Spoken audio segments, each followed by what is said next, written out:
Hello crafty friends, welcome to day 15 of Die Cut December. Today we're going to be creating a just because or a just for you or a just a note card using these dies and following this sketch. Feel free to take a screenshot now if you'd like to keep a copy for yourself. So in yesterday's video we looked at 20 ways to dress up your die cuts, or more than 20 ways. And we started to create a technique library by making tags, putting them on a ring and writing on them the techniques that we used. So we're going to add to that today with a technique that we use on today's card. If you haven't seen that video, then do check it out. For the rest of the week, we'll be adding to this, but you don't need to have made one of these in order to get something from the videos. There'll be cards in every video. For my die cutting and colouring, etc. today, I'm going to be using this watercolour paper from Flying Tiger. It's not the world's most amazing watercolour paper, but it does a decent job at being a mixed media paper.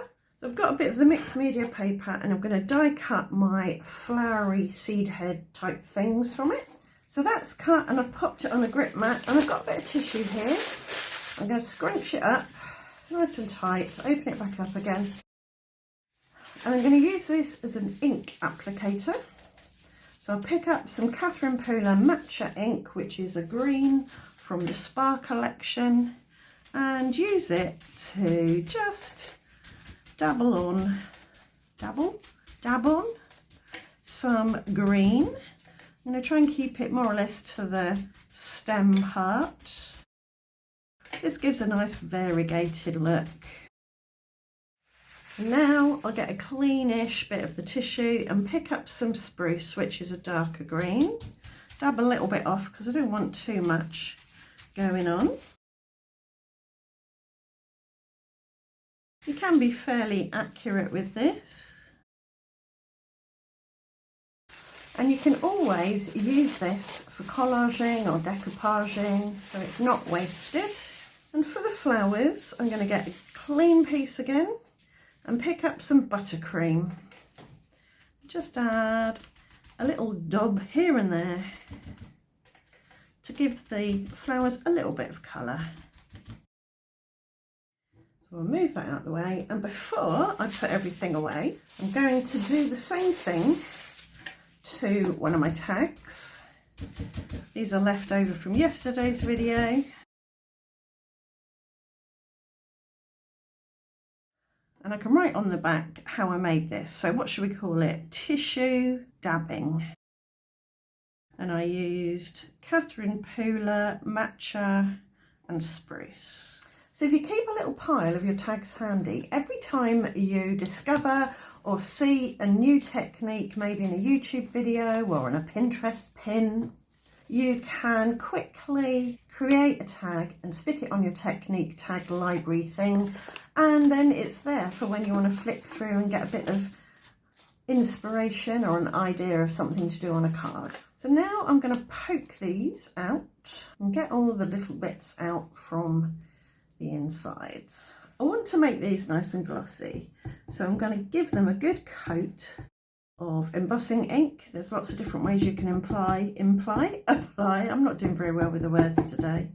Apply embossing ink. This is a Ranger Emboss It Dabber in clear.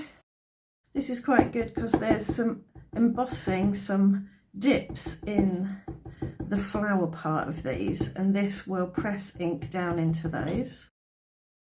I mean, I don't need to have these 100% glossy, but I think I'd like them to be as glossy as possible. Now I will dip these in clear embossing powder, and now I'll heat them with my heat tool. I will have to put my tweezers in the holes here to stop them flying off.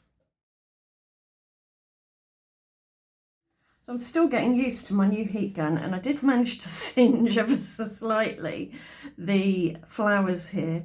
But actually I'm going to leave them like that because it just adds a little bit of extra colour that works on these particular flowers.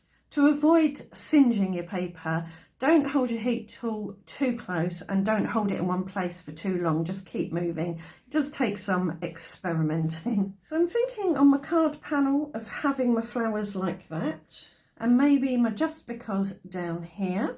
Right, I've cut my sentiment piece out now, and I'm going to add some not iced spruce, that's a distress oxide, this is just spruce, onto this bit of card. This is high-tack PVA, and I'm using this to glue my sentiment piece together because it's very grippy even when wet. So I can put this on here, put that on there, and it will stay. It won't jog while I'm doing other things, because I do want to cut this out. I don't want any of that green showing from around the edge. You can kind of peel up a little bit so you can snip underneath slightly if you want. That looks good there, but I do want a little something behind my flowers. And this is where my tag technique library comes in handy.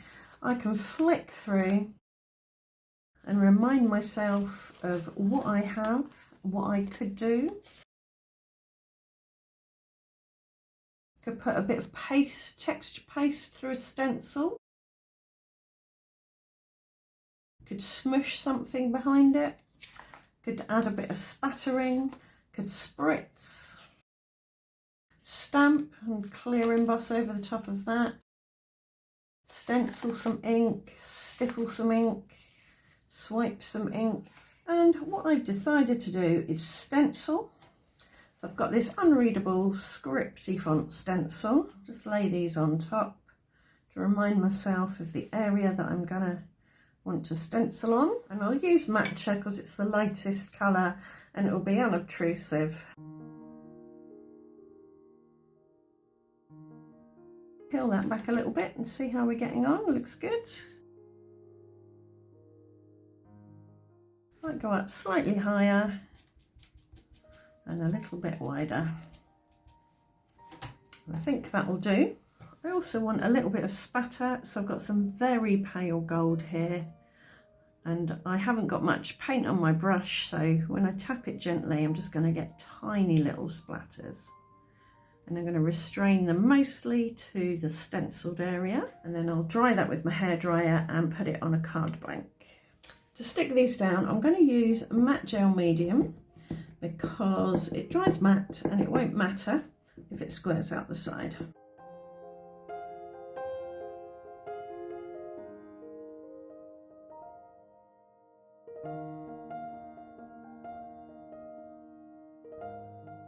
I'll press that down firmly with a bit of non-stick paper, and my sentiment I'm going to put up on foam tape. This is only about 1 millimetre deep, this tape, so it provides a nice little bit of lift but not too much. To get that on straight I'll use my T-square ruler. I'll have it about there and it can cross over where the flower stems cross over. And just to add a little bit of something, I've got these pale pastel tiny enamel dots. There's a minty green and a pale yellow that's a bit like the buttercream. These are from Violet Studio and I picked them up at Hobbycraft ages ago, but I was in there the other day and they do still have them. I'm not 100% sure about these enamel dots, but you can let me know whether you think they add to the card or detract from the card. Either way, they're stuck down. Right, that's a Just Because card finished and another tag added to our technique library. I hope you have enjoyed today's video and it's given you some ideas that you can use in your own card making. If it has, please let me know in the comments, like, subscribe, ring the notification bell, and I'll see you back here tomorrow for day 16 of Die Cut December 2024. Thanks for watching. Bye for now.